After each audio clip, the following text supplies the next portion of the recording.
Operation देवी शक्ति के तहत अफगानिस्तान से भारतीयों की सुरक्षित वापसी जारी है। काबुल से 24 भारतीय और 11 नेपाली नागरिकों को लेकर एक विमान हिन्नन एयरबेस पहुंचा है। इसके बाद इन सभी 35 लोगों का RT-PCR टेस्ट कराया गया। इन सभी की RT-PCR रिपोर्ट नेगेटिव आई, जिसके बाद अब इन्हें दिल्ली में ITBP के छावला कैंप ले जाया जा रहा है। 24 भारतीय, 11 नेपाली नागरिक हिन्नन एयरबेस पर विमान लैंड किया है। इन सभी 35 यात्रियों का RT-PCR टेस्ट किया गया। रिपोर्ट नेगेटिव आने के बाद ITBP के कैंप में इन्हें भेजा जा रहा है। आप देख सकते हैं कि इस वक्त यहाँ पर ITBP की बस में जो अफगानिस्तान से यात्री आए हैं उनको लेकर के छावला के क्वारंटाइन सेंटर में लेकर के जाया जा रहा है। हमसे बात करने की कोशिश करते हैं। भाई साहब, आप कहाँ से हैं? कहाँ से हम बात करते हैं यहाँ पे? क्या आप काबुल में क्या काम करते थे? काबुल में एयरबेस में थे हम लोग। वहाँ पर बिल्कुल सब ठीक है। वहाँ पे क्या हालात है? कहाँ के रहने वाले हैं आप? क्या कहेंगे भाई साहब? मनीष शुक्ला मेरे सहयोगी और जानकारी के साथ जुड़ गए। मनीष, भारत वो देश है जो न सिर्फ अपने नागरिकों को बल्कि अपने पड़ोसी देश के नागरिकों की भी मदद कर रहा है। 11 नेपाली नागरिक भी यहां पर पहुंचे हैं। इन सभी से आपने बात की, इनका क्या कहना है? कितने चुनौतीपूर्ण हालात में ये रेस्क्यू हुआ है? देखिए, इसमें कई ऐसे लोग थे जो एयरपोर्ट के पास में ही थे, वो तो बड़े आराम से वहाँ पोर्ट के अंदर आ गए। लेकिन कई ऐसे भारतीय थे जो काबुल के अलग अलग एरिया में थे और उन्होंने यही बताया हमसे कि हालात बहुत ही ख़राब है, क्योंकि काफ़ी अभी भी भीड़ है, बड़ी भीड़ है जो एयरपोर्ट के अंदर दाखिल होना चाहती है।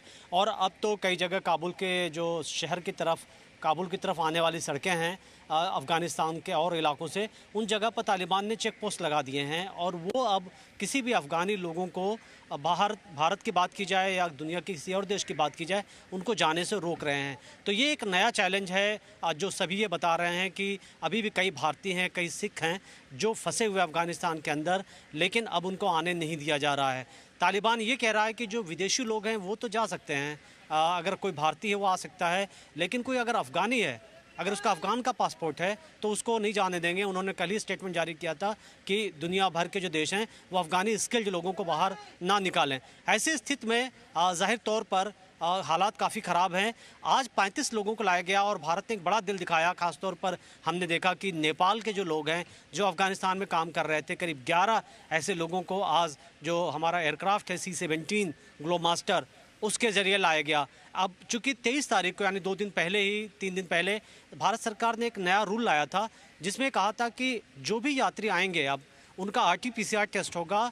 अगर वो पॉजिटिव आते हैं तो हॉस्पिटल में जाएंगे जो कोविड सेंटर्स हैं, अगर वो नेगेटिव आएंगे तो उनको 14 दिन की क्वारंटाइन सेंटर में रहना होगा। पहले जिनकी नेगेटिव रिपोर्ट आती थी उनको रिलीज़ कर दिया, उनको छोड़ दिया जाता था कि वहीं से जा सकते हैं। कुछ लोगों को एहतियात के तौर पर बताया गया कि आप 2-3 दिन लोगों से ना मिलें, घर के अंदर रहें। लेकिन अब सरकार को लग रहा है कि चूँकि वहाँ नया टाइप का हो सकता है कि कोविड का वेरिएंट्स हो, तो ऐसी स्थिति में भले नेगेटिव रिपोर्ट आई हो तो सबको अभी क्वारंटाइन सेंटर में रहना होगा।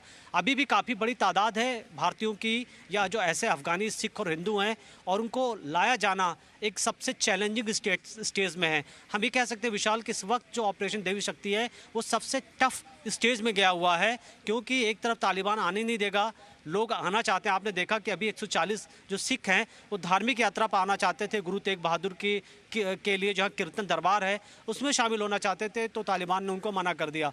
तो अभी हालात तो यही है कि तालिबान आने नहीं देगा। जैसा मनीष आप बता रहे हैं, बिल्कुल ठीक है। ऑपरेशन देवी शक्ति ये सबसे चुनौतीपूर्ण हालात में इस वक्त चलाया जा रहा है और एक एक कर भारतीयों को वहां से निकालने के लिए सरकार पूरा प्रयास कर रही है। बहुत बहुत शुक्रिया इस जानकारी के लिए। Presenting B News app available on Google Play and App Store. Download it now.